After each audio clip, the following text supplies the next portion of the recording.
বাংলাদেশের যে প্রান্ত থেকে বসে আমার অনলাইন ক্লাস দেখতেছো, সকলকে আমার পক্ষ থেকে সালাম ও শুভেচ্ছা। সুপ্রভাত।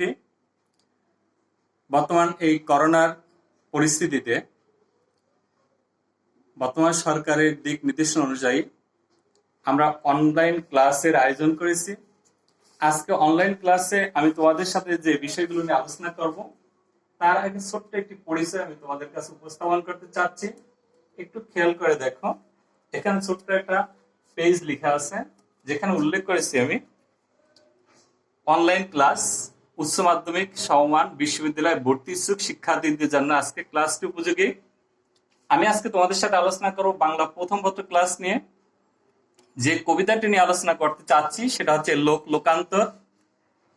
আমি মোহাম্মদ বিল্লাল হুসাইন, প্রভাষক বাংলা, আতাহার উদ্দিন হাওলাদার ডিগ্রি কলেজ, এটি বাকেরগঞ্জ, বরিশালে। আমার ফোন নাম্বার 01718 975017।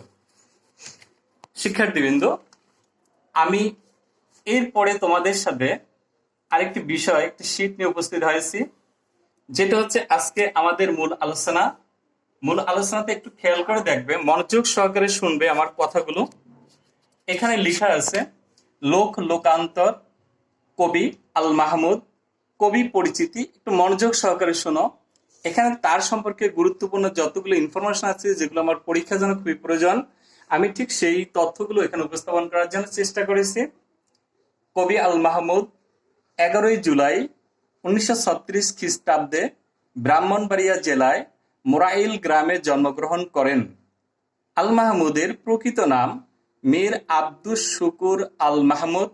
ওনার পেশা, উনি একজন সাংবাদিক ছিলেন এবং দৈনিক গণকণ্ঠ ও দৈনিক কর্ণফুলী পত্রিকার সম্পাদকের দায়িত্ব পালন করেন। পরবর্তীতে বাংলাদেশ শিল্পকলা একাডেমিতে যোগদান করেন এবং সর্বশেষ এখান থেকে অবসর গ্রহণ করেন। কবি মানস।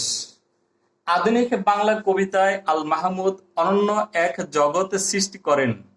সেই জগৎ যন্ত্রণাদগ্ধ শহর জীবন নিয়ে নয়, তাহলে প্রশ্ন হতে পারে সেটা হচ্ছে স্নিগ্ধ শ্যামল প্রশান্ত গ্রাম জীবন নিয়ে। আল মাহমুদ 15 ফেব্রুয়ারি 2019 খ্রিস্টাব্দে ঢাকায় মৃত্যুবরণ করেন। এতটুকু ছিল আমার কাছে আল মাহমুদ সম্পর্কে জানার বিষয়। এছাড়াও তার শিল্পকর্মের একটি চ্যাপ্টার রয়ে গেছে। তোমরা একটু চেষ্টা করবে সাহিত্যের সহপাঠ সে বই থেকে তোমার তার লেখক পরিচিতি সম্পর্কে একটু জেনে নিতে। সুপ্রিয় শিক্ষার্থী, আমার এই ক্লাস করার সাথে সাথে তোমাদের আরেকটি কাজ করতে হবে।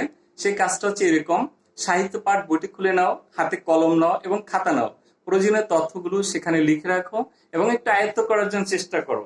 শিক্ষার্থীবৃন্দ, লোক লোকান্তর কবিতার পাঠ পরিচিতি আমি তোমাদের সামনে এই মুহূর্তে পাঠ পরিচিতি নিয়ে আলোচনা করার জন্য চেষ্টা করব। আমি চেষ্টা করব যতটা সম্ভব এই কবিতাটি তোমাদের কাছে সহজবোধ্য করে তুলে ধরার জন্য। পাঠ পরিচিতি। লোক লোকান্তর কবিতাটি নেওয়া হয়েছে লোক লোকান্তর কাব্যের নাম কবিতা থেকে। শিক্ষার্থীবৃন্দ, আমার স্কেলের সাথে এবং আমার কথাগুলো একটু মিলিয়ে নিবে, তাহলে তোমাদের যেন বুঝতে সহজ হবে। যদিও ভিডিওতে লেখাগুলো ঠিকমতো নাও আসে, আমার বিশ্বাস কথাগুলো শুনলে ক্লাসটা আয়ত্ত করতে পারবে। এটি আল মাহমুদের আত্মপরিচয়মূলক কবিতা। লোক লোকান্তর বলতে এখানে লোক হচ্ছে ভুবন, জগৎ, ইহলোক থেকে পরলোককে বুঝিয়েছেন। অপরদিকে লোকান্তর লোকের বিদায়, মানে অর্থাৎ জগৎ বা ভুবন হতে বিদায়, এই দুটি শব্দ এখানে উল্লেখ করা হয়েছে। কবির চেতনা যেন সত্যিকারের সপ্রাণ এক অস্তিত্ব পাখি তুল্য। দ্বিতীয় আমরা পাই এই কবি সত্তা সুন্দরের রহস্যময়তার স্বপ্ন ও সৌদে বিরাজমান। সুপ্রিয় শিক্ষার্থী, আমরা পাঠ পরিস্থিতি আরেকটি বিষয় জানতে পারি, সেটা হচ্ছে প্রাণের মধ্যে, প্রকৃতির মধ্যে, সৃষ্টির মধ্যে তার বিরাজমান, তার মানে কবির বিরাজমান। এই কবিতাটি অর্থাৎ লোক লোকান্তর কবিতাটি মোট 14টি চরণ রয়েছে। লোক লোকান্তর কবিতা অক্ষরবৃত্ত এবং পর্ব বিন্যাসগুলো হচ্ছে অসম। আমি আবার বলছি, লোক লোকান্তর কবিতাটি অক্ষরবৃত্ত ছন্দে রচিত এবং পর্ব বিন্যাস অসম। এটি খুব একটি গুরুত্বপূর্ণ ইনফরমেশন। পরের লাইনটি আমরা দেখি।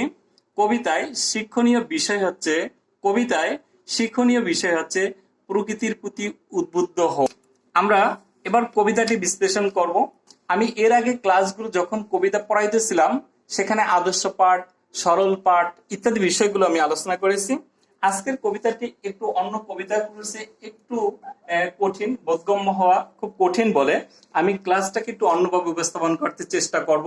আমার বিশ্বাস সবার সামনে বই রয়েছে, খাতা কলম রয়েছে, আমার কথাগুলো একটু মনোযোগ সহকারে শোনো। আমি প্রত্যেকটা লাইনের, প্রত্যেকটা শব্দের, প্রত্যেকটা ব্যাখ্যা করার জন্য চেষ্টা করব। একটু মনোযোগী হওয়ার চেষ্টা করো। দেখো কবিতার প্রথম লাইন, আমার চেতনা যেন একটি সাদা সত্যিকারের পাখি। শব্দটা হচ্ছে সাদা, একটু লাইনটা খেয়াল করে দেখতে হবে। শব্দটা হচ্ছে সাদা। এখানে এই চেতনা শব্দটির অর্থ হচ্ছে অনুভূতি, আর সাদা শব্দ তালিবুসিতে যেটা লেখা তার বানানটা হচ্ছে দুন্তসা আকার দয়াকার, সাদা রং। এখানে সাদা পাখি বলতে পাখি শান্তি, মুক্ত জীবন, স্বাধীনতা ও শুভ্রতার প্রতীক। চরণে প্রকাশ পেয়েছে একটি প্রাণরূপ। সুপ্রিয় শিক্ষার্থী, আমরা আবারও খেয়াল করি যে এখানে চেতনা হচ্ছে অনুভূতি, সাদা রং, সাদা বলতে সাদা রংকে বুঝিয়েছি। এখানে সাদা পাখি বলতে শান্তি, মুক্ত জীবন, স্বাধীনতা ও শুভ্রতার প্রতীক। চরণে প্রকাশ পেয়েছে এক প্রাণরূপ। শিক্ষার্থীবৃন্দু, আমরা এই চরণে আরো কি খুঁজে পাই সেটা দেখি। এই চরণে কবির শান্তিকামী মানসিকতা তথা কবি তার সত্তাকে একটি সাদা রঙের পাখির সাথে তুলনা করেছেন। শিক্ষার্থীবৃন্দু, আমরা এবার দ্বিতীয় চরণে চলে আসবো। একটু খেয়াল করো, চরণটা হচ্ছে এরকম, বসে আছে সবুজ অরণ্যে এক চন্দনের ঢালে। এখানে সবুজ অরণ্যে মানে সবুজ বন বুঝিয়েছেন, চন্দনের ডালে সুগন্ধি গাছের ঢালকে বুঝিয়েছেন। কবির এই চেতনার পাখি বসে আছে সবুজ অরণ্যের কোন এক চন্দনের ঢালে। একটু খেয়াল করে দেখো যে এখানে কোন এক চন্দনের ঢালে দ্বারা আমরা কি বুঝাইতে পেরেছি, যেটা আসলে নির্দিষ্ট কোনো গাছকে বুঝায়নি, নির্দিষ্ট কোনো চন্দন গাছকে বুঝায়নি। আমরা এরপর দেখি এই চন্দন সুগন্ধি কাঠের গাছ, আর যে লাইনটা সবচেয়ে বেশি ইম্পর্টেন্ট, আর এর ফুল জাল মিষ্টি লবঙ্গ। শিক্ষার্থীবৃন্দ, আমরা এই লাইনটা যদি অনুধাবন প্রশ্ন আসে তাহলে আমরা সেখানে কি করব? কবির কাব্যসত্তার মধুরতার সঙ্গে চন্দনের এক সম্পর্ক নিহিত, এটি হবে সে অনুধাবনের জ্ঞান। শিক্ষার্থীবৃন্দ, আমরা এবার পরের চরণে চলে আসছি। একটু খেয়াল করে দেখো, মাথার উপরে নিচে বনচারী বাতাসের তালে দোলে বন্য পানলতা। হ্যাঁ, এখানে বনচারী বলতে বনে বিচরণকারীকে বুঝিয়েছেন, বন্য বলতে বনে বা জঙ্গলে জন্ম নেওয়াকে বুঝিয়েছেন, পানলতা বলতে পান গাছের লতাকে বুঝিয়েছেন। আচ্ছা, আমরা পরে দেখি কি ইনফরমেশন আছে এখানে। কবির চেতনার পাখির মাথার উপরে নিচে বন্য পানলতা বিচরণকারী বাতাসের তালে কি আছে, দোল খায়। ঠিক আছে, বনে বিচরণকারী বাতাসের তালে দোল খায়। শিক্ষার্থীবৃন্দ, আমরা আরো সামনে অগ্রসর হচ্ছে। আমাদের এরপর আমরা এই লাইনে অর্থাৎ যে চরণটা একটু আগে পড়েছিলাম এই চরণে আরো কিছু ইনফরমেশন ছিল, আমরা সেই ইনফরমেশন গুলো আমরা আয়ত্ত করার জন্য চেষ্টা করি। আমরা দেখি এখানে আছে, এটি গ্রাম বাংলার এক রহস্যময় প্রাকৃতিক সৌন্দর্য, রহস্যময় কবিসত্তা প্রাণের মধ্যে, প্রকৃতির মধ্যে, অরণ্যের মধ্যে এক স্বপ্ন সৌধে বিরাজ করেন। একটু লাইনগুলো খুব ভালো করে একটু খেয়াল করে দেখবা। শব্দ চয়নগুলো একটু কঠিন তবে খুব সহজ, আয়ত্ত করার মতোই। সুগন্ধ পরাগে মাখামাখি হয়ে আছে ঠোঁট তার। সুগন্ধ মানে সুগন্ধি, পরাগ মানে হচ্ছে রেণু, মাখামাখি হচ্ছে মিলেমিশে বা একাকার হয়ে। এখানে ঠোঁট কবির কাব্য ভাষা বা ভাষার প্রতীক। এখানে ঠোঁট কবির কাব্য ভাষার প্রতীক। রহস্যময় প্রকৃতির সৌন্দর্যের মধ্যে সুগন্ধি পরাগে মাখামাখি হয়ে উঠে কবির ঠোঁট অর্থাৎ অস্তিত্বের স্বরূপ ও কাব্য ভাষা। এটা হচ্ছে এই কবিতার যদি অনুধাবন আসে এই লাইনটা, তাহলে এই অনুধাবনের জ্ঞান, অস্তিত্বের স্বরূপ, কাব্য ভাষা। শিক্ষার্থীবৃন্দ, আমরা সামনে অগ্রসর হচ্ছে। আর দুটি চোখের কোটরে কাটা সুপারির রং, পা সবুজ, নখ তীব্র লাল, যেন তার তন্ত্রে মন্ত্রে ভরে আছে চন্দনের ডাল। শিক্ষার্থীবৃন্দ, এখানে কোটরে গাছের গর্তে বা খোরল। এখানে কোটরের মানে পাখির চোখকে বুঝিয়েছেন। সুপারির রং বলতে গ্রাম বাংলার মাটিকে বুঝিয়েছেন, এটি গ্রামীণ একটি ঐতিহ্য। পা সবুজ বলতে বাংলার সবুজ শ্যামল প্রকৃতিকে বুঝিয়েছেন। নখ তীব্র লাল হলো বাংলার পূর্ব আকাশে উদিত হওয়া সূর্য। সূর্য তন্ত্রে মন্ত্রে অর্থ হয়েছে দেহ মনে। কবিতা সৃষ্টির উপাদান, যা রহস্যময় প্রকৃতি। লাল সবুজ স্বাধীন বাংলার জাতীয় পতাকার রং। চিরায়ত গ্রাম বাংলার মাটি আর আকাশে মেলে ধরা কবির সমগ্র চৈতন্য জুড়েই প্রাকৃতিক রঙের বৈচিত্র্য এবং নিসর্গ উপলব্ধির এক অনিন্দ্য প্রকাশ। শিক্ষার্থীবৃন্দ, খুব ক্লান্ত হলে একটু রেস্ট নিতে পারো, অথবা আমার সাথে অ্যাড করতে পারো। একটু মনোযোগী হই, তাহলে দেখা যাবে আমাদের ক্লান্তিটা দূর হবে। আমরা তো এমনি ঘরে বসে থাকি, কোনো কাজকর্ম খুব বেশি একটা নেই, ঠিক আছে? তার মধ্যখানে যদি একটু একটু করে লেখাপড়াটা এগিয়ে নিয়ে যেতে পারি, আমার বিশ্বাস আমাদের কাঙ্ক্ষিত মানে আমরা পৌঁছে দিতে পারবো। আমার এই পরিশ্রমটাও সফল হবে, তুমি অন্তত কিছুটা শিখতেও পারলে। হ্যাঁ শিক্ষার্থীবৃন্দ, আমরা এরপরে চরণে চলে আসছি। চোখ যে রাখতে নারী এত বন্য জোপের উপরে, এখানে নারী মানিয়েছে না পারি। বন্য জোপ বলতে বনের ছোট ছোট গাছের জঙ্গল বা ঝাড়। কবি নিসর্গ উপলব্ধির এক অনিন্দ্য প্রকাশ ঘটেছে এই চরণে। গ্রাম বাংলার সৌন্দর্যে হারিয়ে যাওয়ার এক কবি কল্পনারই বিলাস। শিক্ষার্থীবৃন্দ, আমরা এরপর লাইনটা দেখি। তাকাতে পারি না আমি রূপে তার যেন এত ভয়। হ্যাঁ, এখানে রূপ বলতে সৌন্দর্য। এখানে গ্রাম বাংলার সৌন্দর্যকে বুঝিয়েছেন। স্নিগ্ধ শ্যামল গ্রাম্য জীবন নিয়ে কবি যখন শব্দ সৌধে নির্মাণে তখন বাংলার সৌন্দর্যে বিমোহিত হয়ে সে আর প্রকৃতির প্রতি তাকাতে পারেন না। পুরোপুরি বাংলার রূপে সে হাবুডুবু খাওয়া শুরু করেন, যার কারণে সে রূপটাকে সে আয়ত্ত করতেও সে ভয় পেয়ে যান। তারপরেও যখন উজ্জ্বল হয় আমার এই চেতনার মণি। এখানে চেতনার মণি কি সেটাকে জানি। চেতনার মণি হচ্ছে অনুভূতির চোখ, কল্পনার চক্ষু। বাংলার প্রকৃতিকে নিয়ে সৃষ্টির প্রেরণায় কবির চেতনার মণি বা কল্পনার চোখ উজ্জ্বল হয়। এরপরে দেখি সমস্ত বন্ধন ছিন্ন করে শুধু সৃষ্টি প্রদান হয়ে ওঠে কবির কাছে। সৃষ্টির প্রেরণায় কবি চিরকালই উদ্বুদ্ধ হন। এটি হচ্ছে কবি মানস। আমরা যেখানে কবি মানসটা খুব প্রয়োজন, সেই মানুষটা এখানে তুলে ধরেছি। এই পর্যন্ত আলোচনা করে আমরা দেখলাম কবি শুধু গ্রাম বাংলার চিরয়ত গ্রাম বাংলার সেই রূপে মুগ্ধ হতে আপ্লুত হয়েছেন, সেটাই সে বারবার তুলে ধরার জন্য চেষ্টা করেছেন। আমরা দেখি এরপরে চরণ কি আছে। মনে হয় কেটে যাবে, ছিঁড়ে যাবে সমস্ত বাঁধুনি, সমাজ সংসার ধর্ম তুচ্ছ হয়ে যাবে লোকালয়। শিক্ষার্থীবৃন্দ, আবারও শোনো। মনে হয় কেটে যাবে, ছিঁড়ে যাবে সমস্ত বাঁধুনি, সমাজে সংসার ধর্ম তুচ্ছ হয়ে যাবে লোকালয়। শিক্ষার্থীবৃন্দ, একটু খেয়াল করি। মনে হয় মানে অনুমান করি, কবির আশঙ্কা। কেটে যাবে কর্তন হওয়া বা ছিন্ন হওয়া, বাঁধুনি বাধা বা শৃঙ্খল, লোকালয় গ্রাম বা জনবসতি, তুচ্ছ সামান্য বা নগণ্য। শিক্ষার্থীবৃন্দ, আমরা দেখি এই চরণে আমাদের আরো কিছু বিষয় আমাদের কাছে তথ্য ইনফরমেশন আমাদের কাছে আছে। সেই ইনফরমেশন গুলো একটু তোমরা আয়ত্ত করার জন্য চেষ্টা করো।